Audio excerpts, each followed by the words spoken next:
నిన్నటి రోజున మనందరం కూడా ఆ యొక్క నారదుడి యొక్క ప్రార్థనతో బ్రహ్మదేవుడు గోమాతగా, పరమేశ్వరుడు దూడగా, జగన్మాత లక్ష్మీదేవి కొల్హాపురం ఉన్నటువంటి లక్ష్మీదేవి గోపకాంతగా మారి ఆ యొక్క గోవుని చోళరాజు గారికి అంటే రాణిగారు వచ్చి ఆ యొక్క గోవుని ప్రార్థిస్తే గోమాత అంగీకరించి వెళ్ళడం జరిగింది. శరభుడు అనే ఆ యొక్క గోవుల కాపరికి ఈ గోవుని బహు జాగ్రత్తగా చూడమని చెప్పి చోళరాణి అప్పగించడం జరిగింది. ఆ శరభుడెవరు? ఇంతకు పూర్వం కుంతల.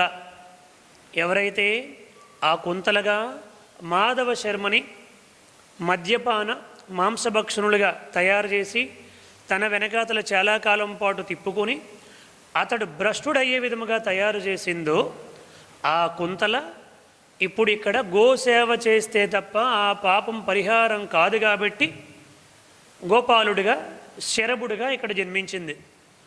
అది అక్కడికి నిన్నటి రోజు మనం ఆగాం. తర్వాత ఆమె చెప్పింది, ఆ యొక్క గోవు యొక్క పాలు తీసుకొనిరా, నేను అభిషేకం చేసుకుంటాను, ప్రసాదం తయారు చేస్తాను, నాకు ఆ గోక్షేరము చాలా చాలా ముఖ్యము, చాలా అవసరము, జాగ్రత్తగా చూసుకోను ఆయన అని అనేక విధాలుగా చెప్పింది. వాడు సంతోషపడ్డాడు. అలాగే నమ్మగారు, తప్పకుండా బాగా చూసుకుంటానన్నాడు శరభుడు. కానీ వచ్చినప్పటి నుంచి గోవు మాత్రము పాలు ఇవ్వడం లేదు.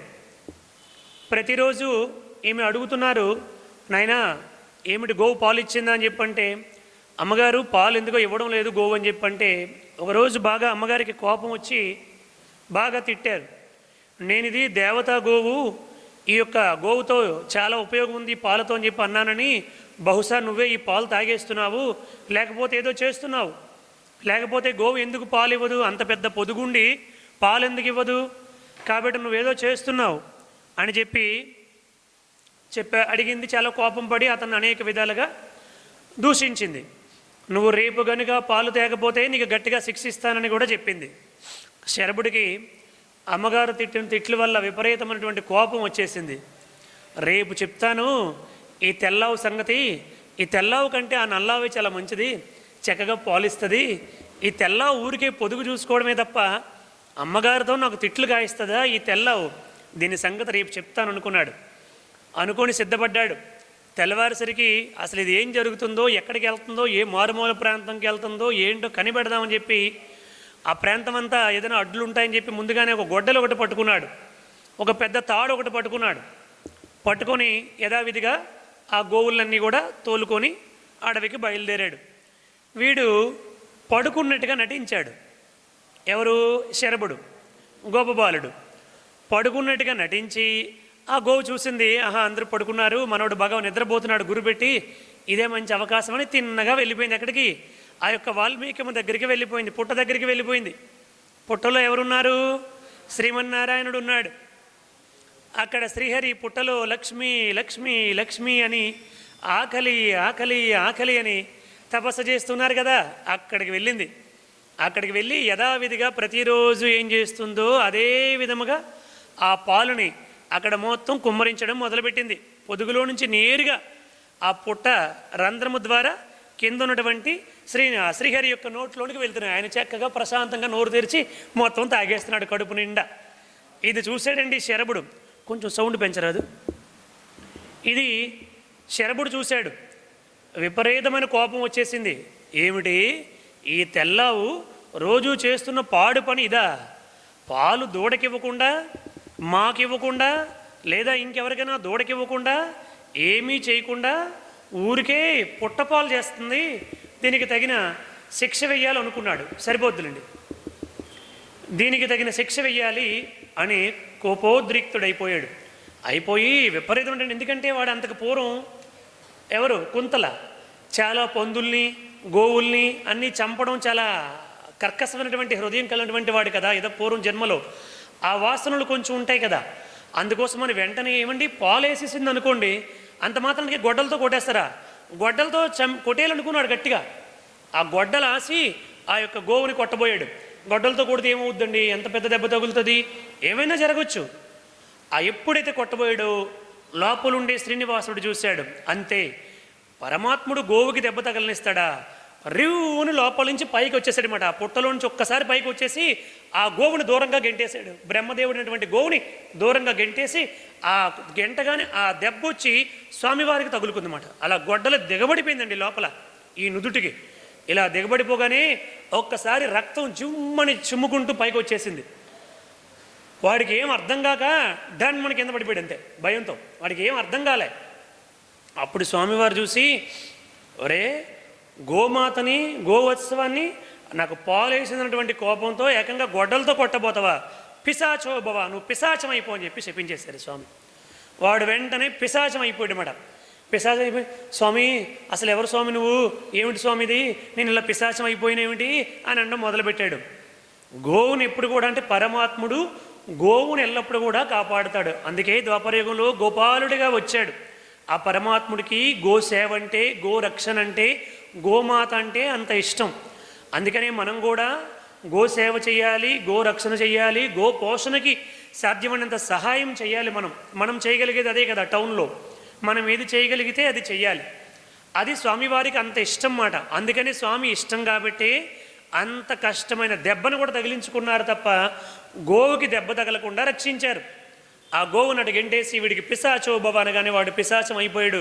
స్వామి ఏమిటి స్వామి ఇలా చేశారు అని చెప్పంటే స్వామి ఇంకా వాడిని వదిలేశారు. ఆ దెబ్బ పట్టుకుని ఇంకా వాడు పిశాచం అయిపోయి వాడు పరిగెత్తడం మొదలుపెట్టాడు. వాడు ఇంటికి వెళ్ళాడు.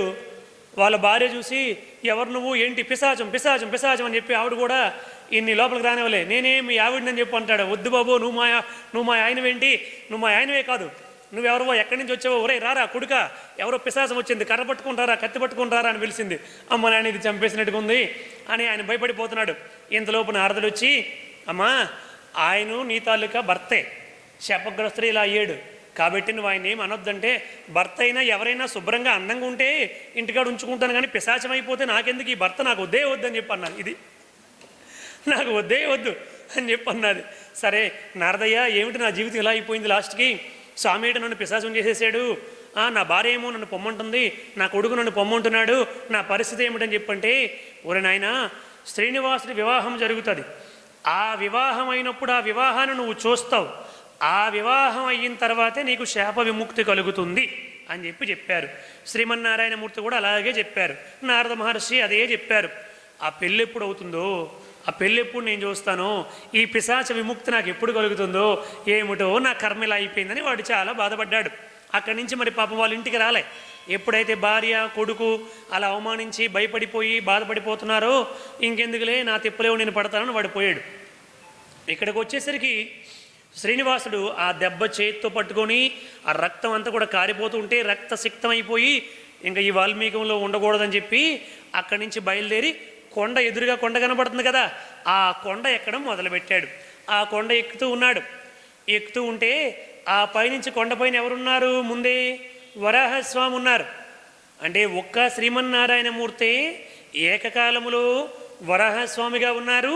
ఇక్కడేమో ఈ విధముగా ఈ మారు రూపంతో వచ్చారు శ్రీమన్నారాయణమూర్తి కదా. ఇక్కడ తపస్సు చేసుకోవడానికి వచ్చారు కదా, ఇలా వచ్చారు. ఇద్దరు ఎదురయ్యారు. కొండ మీదకి ఎక్కుతూ ఉంటే ఆయన కొండ కొంచెం దిగుతున్నాడు. ఎలా ఉందో నా ప్రాంతం ఏమిటో చూసుకొని వద్దామని చెప్పి ఒక్కసారి శ్రీనివాసుని చూసి ఏమిటి ఇలా అయ్యింది అని చెప్పి వరాహస్వామి ఆశ్చర్యపోయారు. ఆశ్చర్యపోతే ఏం చేస్తామో, ఇలా దెబ్బ తగిలింది, ఆ జరిగినటువంటి కథ ఇదని చెప్పి జరిగినటువంటి దృష్టాంతమంతా చెప్పారు.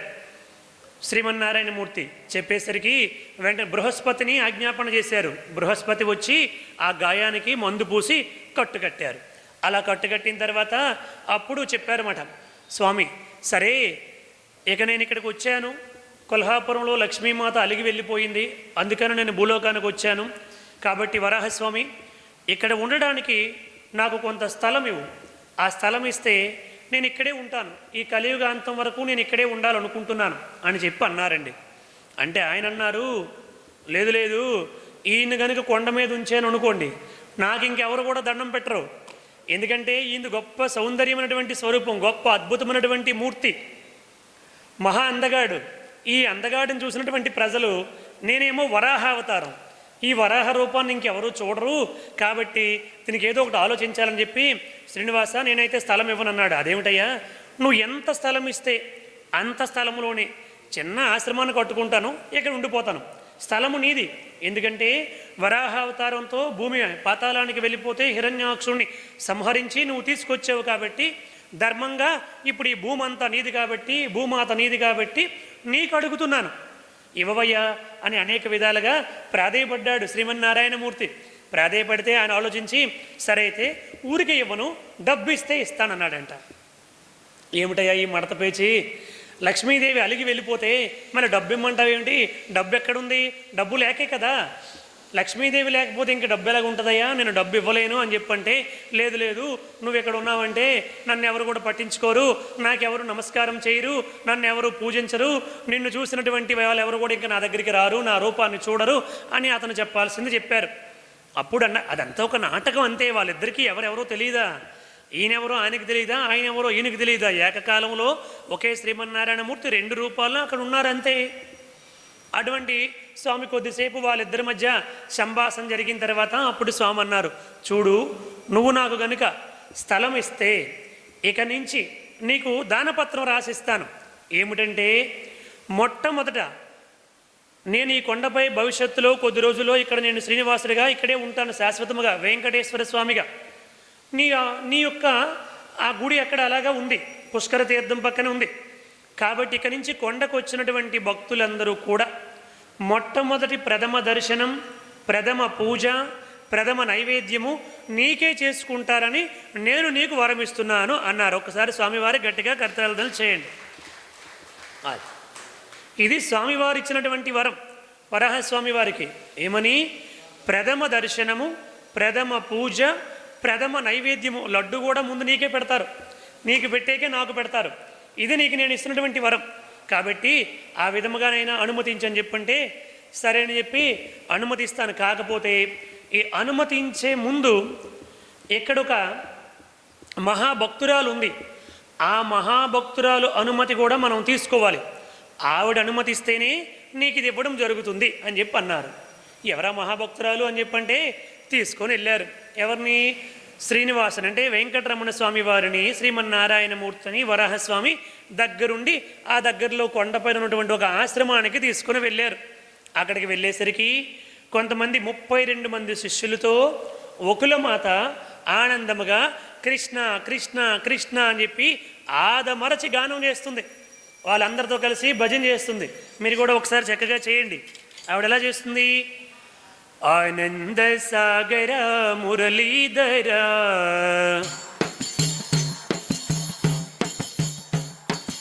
ఆనంద సాగర మురళీధర,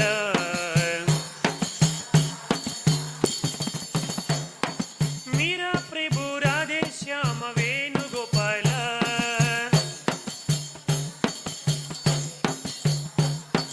మీరా ప్రభు రాధే శ్యామ వేణుగోపాల,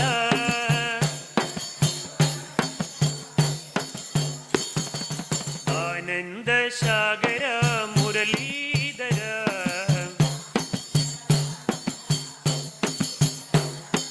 నంద యశోద ఆనంద కిశోర,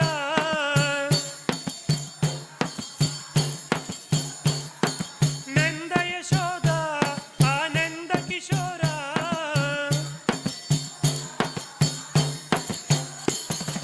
జై జై గోకుల బాల, జై వేణుగోపాల,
సాగరా.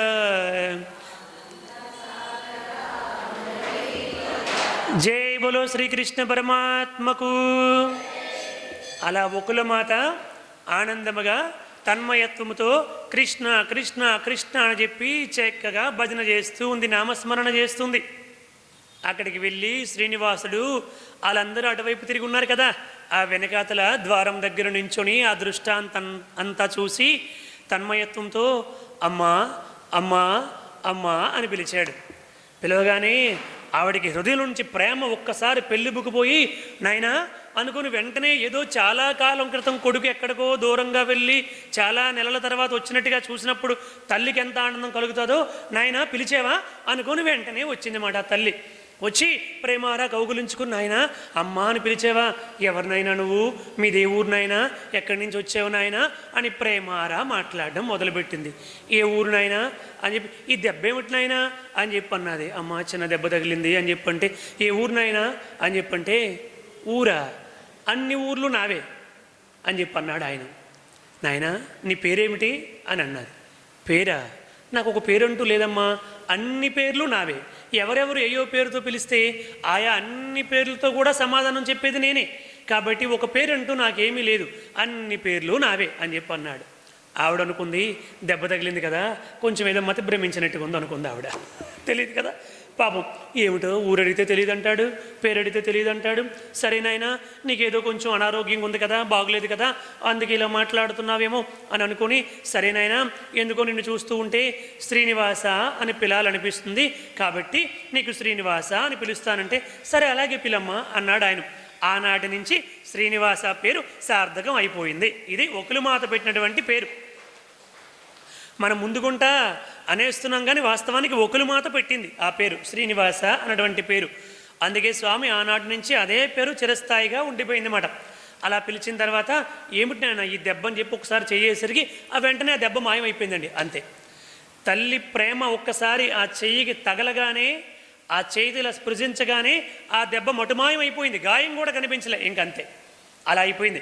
అయిపోయిన తర్వాత నాయన లోపలికి రానాయనని చెప్పి అక్కడ వెన్న ప్రసాదం పెడితే ఆ వెన్న తీసుకొచ్చి ఇచ్చేసి ప్రేమారా తినిపించేసి ఏమిటో తెలియని ఆనందం, తెలియనటువంటి ఒక అలౌకికమైనటువంటి ఆనందానికి గురయ్యింది. ఎంతకీ ఎవరు ఈ వకులమాత, ఎవరు ఇంతకీ? సంతోషం, ఈవిడ యశోద. ఆ యశోదకి అలనాడు మాట ఇచ్చారు శ్రీకృష్ణ పరమాత్ముడు. శ్రీకృష్ణ పరమాత్ముడు జన్మించింది ఎవరికి? దేవకి వసుదేవులకి. ఈ దేవకి వసుదేవులు ఎవరు అని చెప్పంటే, ఇద పూర్వం ఒకానొక ప్రారంభ దశలో 12,000 సంవత్సరాల పాటు కఠోరమైనటువంటి తపస్సు చేశారు. పృష్ణి సుతపుడు వీళ్ళ పేర్లు. వీళ్ళిద్దరు కూడా ప్రజాపతి మాట. ఈ పృష్ణి సుతపుడు చాలా భక్తి శ్రద్ధలతో తపస్సు చేస్తే శ్రీమన్నారాయణమూర్తి ప్రత్యక్షమయ్యాడు. కేవలం ఆకులు మాత్రమే తింటూ తపస్సు చేశారు. 12 సంవత్సరాలు తపస్సు చేశారు ఇద్దరు భార్యాభర్తలు. ఆ తపస్సుకి మెచ్చుకుని శ్రీహరి ప్రత్యక్షమై ఏమి కావాలో కోరుకోండి, మీ తపస్సుకు సంతృప్తి చెందానని చెప్పంటే, వాళ్ళు కూర్చున్నది ఎందుకోసం అంటే మోక్షము కావాలని కూర్చున్నారు, ముక్తి కావాలని కూర్చున్నారు.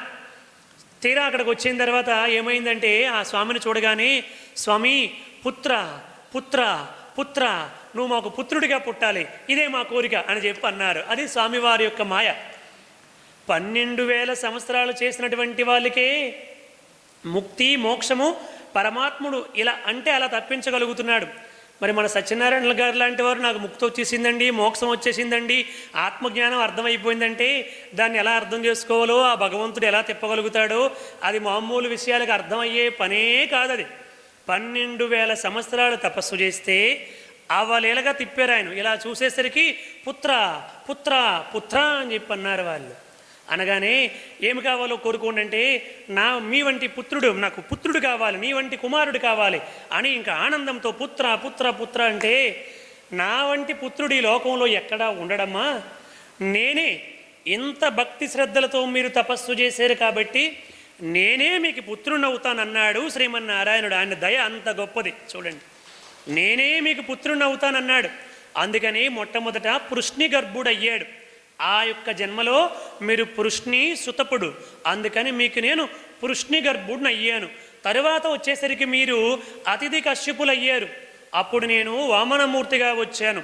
బలిచక్రవర్తి దేవేంద్రుని నిగ్రహించి ఆ రాజ్యం మొత్తం కూడా తన హస్తగతము చేసుకుని దేవేంద్రుణ్ణి దేవతల్ని ఇక్కట్లు పాలు చేస్తూ ఉంటే అప్పుడు నువ్వు నా కోసం కఠోరమైనటువంటి తపస్సు చేస్తే నీ తపస్సుకు మెచ్చుకొని ఇంతకు పూర్వమే నీకు వరం ఇచ్చాను కాబట్టి అప్పుడు చేసిన 12,000 దివ్య సంవత్సరాల తపస్సు ఉంది కాబట్టి తొందరగా ప్రత్యక్షమై ఏమి కావాలో కోరుకోని చెప్పంటే నాయనా కుమారుడిగా పుట్టి నా కుమారుడికి ఆ రాజ్యాన్ని అప్పగించంటే నేనే నీకు కుమారుడిగా పుడతాను అని చెప్పంటే ఆమె అడగలేదు కుమారుడిగా పుట్టమని, ముందే అడిగేసింది కదా.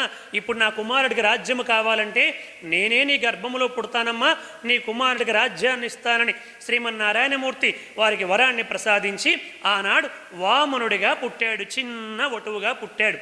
ఆ పుట్టినటువంటి వామనుడు ఇంతింతై ఒటిడింతై మరియు తానింతై అభోవీధిపై అంతై తోయిద మండలాగ్రమణ కల్లంతై ప్రభారాశిపై అంతై చంద్రునిపై అంతై ధ్రువునిపై అంతై సత్య పదోన్నతుండకుచు బ్రహ్మాండాంత సంవర్ధి అయి అని చెప్పి స్వామి పెరిగిపోయి పెరిగిపోయి పెరిగిపోయి అఖండ భూమండలం మొత్తాన్ని కూడా ఒక పాదముతో ఆక్రమించేసి మరొక పాదముతో ఆకాశం మొత్తాన్ని ఆక్రమించేసి మూడో పాదం ఎక్కడ పెట్టమంటావయ్యా అని అడిగి బలిచక్రవర్తికి విముక్తుని కలిగించాడు, పాతాళ లోకానికి పంపించి. అది స్వామివారి తనక 2వ అవతారము. ఇంకా 3వసారి స్వామివారు ఎప్పుడు వచ్చారంటే ఈ యొక్క దేవకీ వసుదేవులుగా వచ్చారు. వారికి స్వామివారు జన్మించారు. అంటే వీళ్ళు 3 సార్లు పుట్టారు. ఆనాడు తపస్సు చేసినటువంటి కారణంగా స్వామి వారి ముగ్గురికి అంటే వారిద్దరికీ 3 సార్లు ముమ్మారు స్వామివారు అవతరించారు. ఆ దేవకీ వసుదేవులు ఆనాడు పృష్ణి సుతపుడు, ఆ తర్వాత అతిథి కశ్యపులు, ఆ తర్వాత దేవకి వసుదేవులు అయ్యారు. అలా కృష్ణ పరమాత్ముడు పుట్టాడు. మరి కృష్ణ పరమాత్ముడు పుట్టింది వాళ్ళకైనప్పటికీ పెరిగింది పెంచింది ఎవరు? నంద యశోదులు పెంచారు. చూడండి, ఎందుకంటే జైల్లో ఉన్నారు కదా, అక్కడ చాలా కష్టాల్లో ఉన్నారు కదా. పాపం స్వామివారు పుట్టినప్పటి నుంచి ఎన్ని కష్టాలు పడ్డారు. అప్పుడు వీళ్ళు పెంచారు. వీళ్ళు ఎవరని చెప్పంటే వీళ్ళిద్దరు కూడా వసువులకి నాయకుడైనటువంటి ద్రోణుడు, అతని పేరు ధర, ద్రోణులు. వీళ్ళిద్దరిని బ్రహ్మదేవుడు వచ్చి మీరు భూలోకంలో పుట్టండి అని అన్నారు వసువుల నాయకుడైనటువంటి ద్రోణుడికి. ఆ ద్రోణుడు ధర అన్నారు, మేము పుట్టమండి, ఈ భూలోకంలో పాపభూయిష్టమైనటువంటి ఈ పనులన్నీ మేము చేయలేము. అసూయ, ద్వేషము, ఈర్ష, అహంకారము, అజ్ఞానము, మూర్ఖత్వము ఇవన్నీ ఈ మానవ జన్మ మేము ఎత్తం కాక ఎత్తమని చెప్పి అన్నారు. అప్పుడు బ్రహ్మదేవుడు చెప్పాడు, అక్కడ అసూయ, ద్వేషము, మూర్ఖత్వము, అజ్ఞానము ఉంటే ఉండవచ్చుగాక, కానీ ముక్తి పొందాలంటే, మోక్షము పొందాలంటే దేవతా జన్మల్లో ముక్తి పొందలేరు, వసువుల జన్మల్లో ముక్తి పొందలేరు, గంధర్వ జన్మల్లో ముక్తి పొందలేరు. కేవలం మానవ జన్మ ఎత్తితేనే మీకు ముక్తి వస్తుంది. మానవ జన్మ అంత గొప్పదని బ్రహ్మదేవుడు తెలియపరిచాడు. ఈ మానవ జన్మ అంత గొప్పది. అందుకని మీరు భూలోకములో జన్మించండి. శ్రీమన్నారాయణుడు జన్మించబోతున్నాడు భూలోకములో శ్రీకృష్ణ పరమాత్ముడిగా. అట్టి శ్రీకృష్ణ పరమాత్ముడికి సేవ చేసే భాగ్యం మీకు పొందుతారని చెప్పంటే అలా అయితే జన్మిస్తాం స్వామి. అతని యొక్క బాల్యములో అతన్ని పెంచి అతనితో ఆనందముగా మేము జీవించే భాగ్యాన్ని మాకు కలిగించండి. ఆ బాల్యావస్థని అనుభవించే అదృష్టాన్ని, ఆ బాల్యావస్థని పెంచే భాగ్యాన్ని మాకు కలిగించండి అని ప్రార్థన చేశారు. అది కూడా ఆయన మాయే. ఆయన మాయలు ఎసిరితే ఏది అడగాలో అదే అడుగుతాడు, ఒక్కటి కూడా ఎక్కువ అడగలేడమాట. అలా వదిలేసరికి ఏమండి పరమాత్ముడు పుడితే నాకు బాల్యం మాత్రమే చాలని ఎవరైనా కోరుకుంటారా? అంతే, అది ఆయన యోగమాయ. అక్కడికి వాళ్ళు బాల్యం చాలని కోరుకున్నారు, బాల్యము మాత్రం అనుభవించారు. 8 సంవత్సరాల వరకు మాత్రమే కృష్ణ పరమాత్ముని నంద యశోదుల దగ్గర ఉన్నారు. ఆ బాల్యలీలలు అనుభవించారు వాళ్ళిద్దరు కూడా. తర్వాత స్వామివారు వెళ్ళిపోయారు, కంసుని సంహరించారు, ఆ యొక్క రాజ్యాన్ని స్వామివారు స్వీకరించారు. అదంతా తర్వాత భాగం. సరే, ఇక్కడికి వచ్చేసరికి ఏమైంది? స్వామి తర్వాత 16,108 పెళ్ళిళ్ళు చేసుకున్నారండి కృష్ణ పరమాత్ముడు. 16,108 పెళ్ళిళ్ళు చేసుకున్నారు. నరకాసురుడు రాజకన్యలందరినీ కూడా అపహరించి తీసుకొచ్చి వాళ్ళందరినీ బంధించి చిత్రహింసలకు గురి చేశాడు. అప్పుడు శ్రీకృష్ణ పరమాత్ముడు అక్కడికి వెళ్ళి నరకాసురుని సంహరించి వాళ్ళందరినీ కూడా విడిపించారు. అప్పుడు వాళ్ళందరూ కృష్ణ పరమాత్ముడిని ప్రార్థించారు, కృష్ణ ఎంతో దయతో మమ్మల్ని అందరూ కూడా విడిపించావు, ఈ నరకాసురుని సంహరించావు, వీడి బారి నుంచి మమ్మల్ని రక్షించావు, కాపాడావు.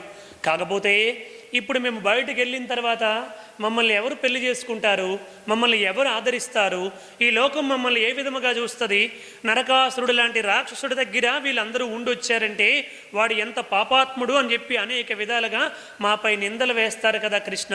కాబట్టి మా జీవితం ఏమిటి, కాబట్టి నువ్వే మమ్మల్ని అనుగ్రహించాలి, ఆదరించాలి అని కృష్ణుడిని ప్రార్థించారు వీళ్ళందరూ.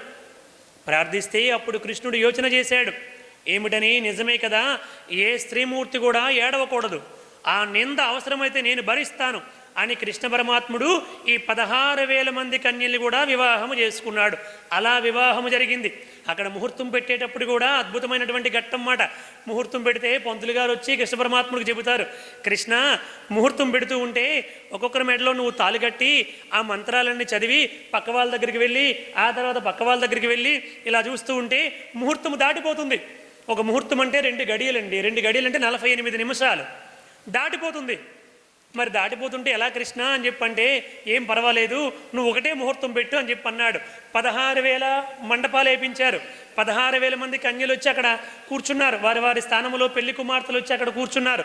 కృష్ణుడు ఏం చేశాడు, ఒకేసారి 16,000 మంది కృష్ణుడిగా మారిపోయి 16,000 మందికి ఏకకాలంలో ముహూర్తంకి తాలిబొట్టి కట్టాడు. అదే కృష్ణుడు అంటే, అదే ఆయన దివ్యశక్తి.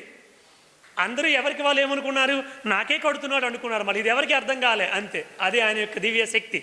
ఆయన దివ్యశక్తి ముందు మనం ఎంత, మన స్థాయి ఎంత, మనకు ఉండే జ్ఞానం అనగా ఎంత, మన సాధన అనగా ఎంత, మనము ఆయన పాద రేణువు కూడా సరిపోదు మన తాలూక స్థితికి. అటువంటి పరమాత్ముడు, ఆయన పట్ల భక్తిని పెంచుకునే ప్రయత్నం మనం చేయాలి. భక్తి, విశ్వాసము, నమ్మకము, సాధన పెరగాలి. అలా మనందరం కూడా పెంచుకోవాలి. అలా స్వామివారు చేసినప్పుడు ఈవిడ అడిగింది, కృష్ణ ఎప్పుడు వెళ్ళింది? ఇంకా ఆఖరి దశలో వెళ్ళింది. ఈవిడ పండు ముదుసులైపోయి అప్పుడు వెళ్ళింది. ఎవరు? యశోద. నాయనా కృష్ణ, ఇన్ని పెళ్ళిళ్ళు చేసుకున్నావు, చిన్నప్పుడు నిన్ను ఎత్తుకొని పాలిచ్చి పెంచి ఆనందించి ఎన్నో దివ్యలీలలు చూశాను, ఆనందించాను. కానీ ఈ తల్లి ఏమి చేసిందో, ఏం పాపం చేసుకుందో ఒక్క పెళ్ళి కూడా చూడలేదు నాయన. నువ్వు కూడా నన్ను ఒక పెళ్ళికి కూడా పిలవలేదు, నేను కూడా చూడలేకపోయాను. కాబట్టి నీ పెళ్ళి చూడాలని ఉంది నాయన అని చెప్పన్నది. వద్దులేమ్మా, ఇప్పటికే పెళ్ళిళ్ళు ఎక్కువైపోయినాయి, ఇన్ని పెళ్ళిళ్ళు చేసుకున్నాను కాబట్టి ఇంకా మరి ప్రస్తుతానికి పెళ్లి చేసుకోను, ఖచ్చితంగా నీ కోరికని కలియుగంలో తీరుస్తాను అని చెప్పన్నారు. ఆ కారణం చేత అప్పుడు ఆమె దేహం విడిచిపెట్టిన తర్వాత స్వర్గానికి వెళ్ళి స్వర్గంలో ఉండి మరల ఒక 40 సంవత్సరాలు 50 సంవత్సరాలు మధ్య వయస్కురాలుగా నేరుగా స్వర్గము నుంచి వచ్చి జన్మించింది అయోనిజ. ఆవిడ మళ్ళీ ఎవరికి పుట్టలే. ఎవరు? ఒకులమాత. ఆ యశోదమాతే ఒకులమాతగా వచ్చింది. ఆవిడ ఎవరికి పుట్టలే, నేరుగా వచ్చేసింది అన్నమాట స్వర్గం నుంచి. అలా వచ్చినప్పుడు నీకు ఒక కృష్ణ విగ్రహం దొరుకుతుంది, ఆ విగ్రహాన్ని పూజించుకొని ఉండు, అప్పుడు నువ్వు జరగబోయినటువంటి కార్యక్రమం అంతా చూస్తావని ఆనాడే వరం ఇచ్చారు స్వామి. ఆ విగ్రహం దొరికింది ఆవిడికి. ఆ విగ్రహాన్ని అక్కడ పెట్టుకొని చుట్టూ ఎంతోమంది శిష్యులు వస్తే వాళ్ళందరితో కృష్ణనామ సంకీర్తన చేసుకుంటూ, తపస్సు చేసుకుంటూ, జపం చేసుకుంటూ జీవితాన్ని కొనసాగిస్తూ ఉంది. అలా వెళ్ళిన తర్వాత ఇంకా స్వామివారు అమ్మ అంటే వీళ్ళు ఎందుకు తీసుకొచ్చారు ఇప్పుడు? ఈయన వరాహస్వామి ఇప్పుడు ఎందుకు తీసుకొచ్చినట్టుగా ఆయనకి అంతా తెలుసంటారా తెలియదా?